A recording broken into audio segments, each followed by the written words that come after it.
Shalom, selamat pagi Bapak Ibu Saudara-saudari. Kita bertemu lagi dalam renungan harian dari AKBP Resort Surabaya pada hari ini, hari Senin, tanggal 23 September 2024. Sebelum kita mendengarkan firman Tuhan, terlebih dahulu kita berdoa.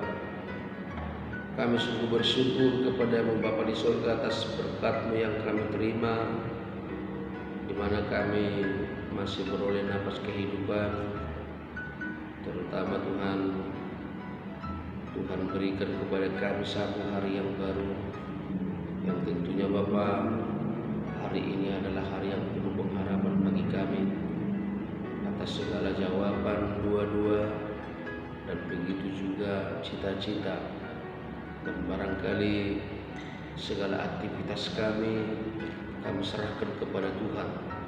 Untuk itu Bapa, kami ingin terlebih dahulu dikuatkan oleh firman-Mu, karena kami yakin dan percaya firman-Mu adalah pelita bagi hidup kami. Amin. Bapak Ibu Saudara-saudari yang saya kasihi di dalam Kristus Yesus, firman Tuhan yang menyapa kita pada pagi hari ini tertulis di dalam kitab Sefanya 3 ayat 7. Demikian pembacaan firman Tuhan. Aku sangka tentulah ia sekarang akan takut kepadaku, akan memperdulikan kecaman dan segala yang kutugaskan kepadanya tidak akan lenyap dari penglihatannya. Tetapi sesungguhnya mereka makin giat menjadikan busuk perbuatan mereka. Saya baca sekali lagi. Aku sangka tentulah ia sekarang akan takut kepadaku, akan memperdulikan kecaman dan segala yang kutugaskan kepadanya tidak akan lenyap dari penglihatannya. Tetapi sesungguhnya mereka makin giat menjadikan busuk perbuatan mereka. Demikian pembacaan firman Tuhan. Bapak Ibu Saudara-saudari, nas ini menceritakan bagaimana kekecewaan Allah terhadap bangsa Israel. Kalau kita baca dari ayat 1 sampai dengan ayat 6, di sana karena dosa bangsa Israel, karena mereka telah menduakan Tuhan, karena mereka menyembah Allah-Allah yang lain, ilah-ilah lain. Dan di ayat 6 Allah bermaksud untuk mengajar. Mengajar artinya Bapak Ibu Saudara-saudari menyadarkan mereka dengan hukuman yang Allah berikan kepada bangsa itu. Tujuan Allah sebenarnya bagaimana supaya bangsa itu menyadari kesalahannya dan bertobat, meninggalkan jalannya yang salah dan kembali kepada Allah meminta pengampunan. Sebenarnya tujuan daripada kejadian itu yang dilakukan Allah di ayat 6, aku telah melenyapkan bangsa-bangsa, menara-menara penjuru mereka telah musnah, aku telah merusakkan jalan-jalannya sehingga tidak ada orang yang lewat, kota-kota mereka telah ditanduskan sehingga tidak ada orang yang tidak ada dan tidak ada penduduk. Artinya Bapak Ibu Saudara-saudari, mereka sudah melihat bagaimana Allah itu bertindak, bagaimana Allah itu memperingatkan, menghukum orang yang mencoba untuk melawan Allah, yang mencoba menduakan Allah. Artinya Allah menginginkan dengan kejadian itu yang Allah perbuat, bangsa Israel akan sadar dan takut kepada Tuhan dan kembali ke jalan yang benar. Tetapi di dalam ayat 7 kita baca Bapak Ibu Saudara-saudari, aku sangka, artinya setelah kejadian itu tidak ada perubahan, tidak ada pertobatan yang terjadi, tetapi malah mereka semakin menjadi-jadi. Bahkan di ayat terakhir, di kalimat terakhir kita baca, semakin mereka makin giat menjadikan busuk perbuatan mereka. Artinya mereka semakin melawan Allah, mereka semakin memberontak kepada Allah, padahal Allah sudah memperlihatkan sebuah kejadian kepada mereka. Dengan kejadian itu supaya mereka takut. tetapi tidak sama sekali, malah mereka semakin busuk. Artinya Bapak Ibu saudara-saudari, memang betul-betul bangsa itu adalah bangsa yang keras kepala, yang tidak mau kepada pertobatan, tetapi mereka memilih untuk dihancurkan. Mereka memilih untuk di bumi hanguskan.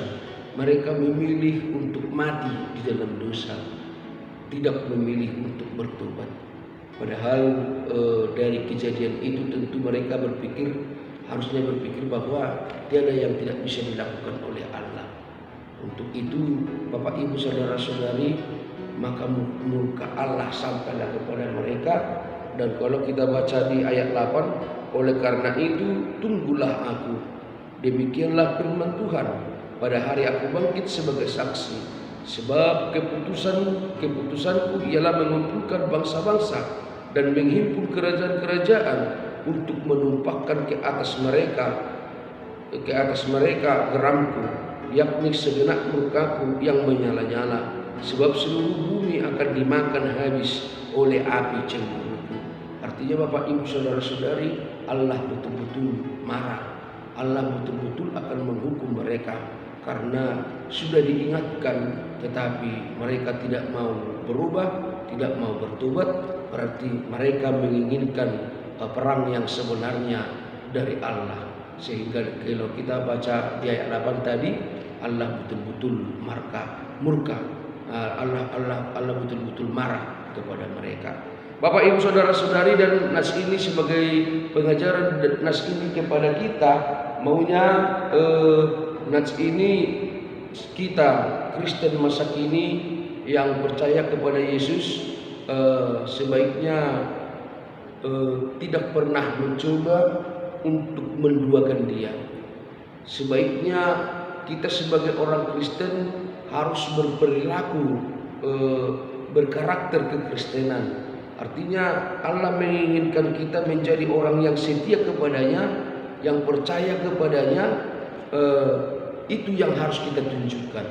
Jangan kita mencoba untuk lebih percaya kepada ilah-ilah yang lain. Jangan kita mencoba untuk memberontak kepada apa yang sudah ditetapkan oleh Allah untuk kita jalani sebagai orang yang percaya kepadanya, orang yang percaya kepada Yesus Kristus. Kalau tidak, Bapak Ibu saudara-saudari, kita bisa sama seperti bangsa Israel, bisa kena hukum. Artinya ada banyak kejadian di sekitar kita yang harus kita jadikan sebagai pelajaran, bahwa mengingatkan kita akan kesalahan-kesalahan yang kita lakukan. Dari kejadian-kejadian itu Bapak Ibu saudara-saudari, tentunya kita harus waspada bahwa sebenarnya jalan yang menuruti keinginan daging itu adalah salah. Tetapi bagaimana dengan kejadian-kejadian yang ada di sekitar kita, yang Allah tunjukkan sebagai contoh kepada kita, atau barangkali sebagai pengingat bagi kita, maka dengan itu akan mengubah hati dan pikiran kita untuk tetap setia di dalam Tuhan. Jangan pernah untuk mengkhianati kasihnya, karena kita bisa bayangkan bagaimana sakitnya ketika cinta bertepuk sebelah tangan. Bapak Ibu saudara-saudari, itu sungguh sangat sakit. Itulah yang dirasakan oleh Tuhan ketika Dia sudah jelas-jelas menunjukkan bahwa Dia menyayangi kita, memilih kita, mengasihi kita, tetapi respon dari kita untuk membalaskan kasih itu tidak ada. Maka itu sama sekali yang namanya cinta bertepuk sebelah tangan, dan artinya murkanya secara sengaja kita terima bagi kita. Untuk itu Bapak Ibu saudara-saudara, marilah setia kepada Tuhan, mari percaya kepadanya, mari mengikut Dia di jalan hidup kita sehari-hari, yang tentunya itu akan mendatangkan kebahagiaan, pahala, atau bahkan kebahagiaan yang luar biasa. Ketika kita membalaskan kebaikan Tuhan itu dengan ketekunan dan takut kepada Dia, kepada Tuhan, maka berkatnya akan melimpah-limpah diberikan kepada kita. Dia akan mengawal perjalanan hidup kita, menjaga kita dari setiap kesulitan, menjaga kita dari setiap musuh yang mencoba untuk menyerang kita. Tuhan akan menjaga kita dimanapun kita berada, asalkan kita mau bertobat, mau percaya, menerima Yesus bahkan setia kepadanya. Semoga kita dikuatkan. Amin. Kita berdoa. Terima kasih Tuhan atas firman-Mu yang menyapa kami pada pagi hari ini. Semoga firman-Mu berakar dan berbuah di dalam hidup kami masing-masing, dan buahnya buah yang baik, sehingga banyak orang yang akan menikmati buah itu dari perjalanan hidup kami sebagai pengikut Tuhan. Kami juga berdoa kepada-Mu supaya Tuhan jagai kami, berkati kami atas semua aktivitas yang akan kami lakukan pada hari ini. Tolong kami Tuhan, lindungi kami, jauhkan kami dari mara bahaya, jauhkan kami dari berbagai kesulitan. Kami serahkan hidup kami hanya ke dalam tangan pengasihan-Mu. Hapuskan segala dosa pelanggaran kami, agar kami layak menerima berkat-Mu. Terpujilah nama-Mu Bapa, sekarang sampai selama-lamanya. Amin. Selamat pagi Bapak Ibu Saudara-saudari, selamat beraktivitas. Tuhan memberkati.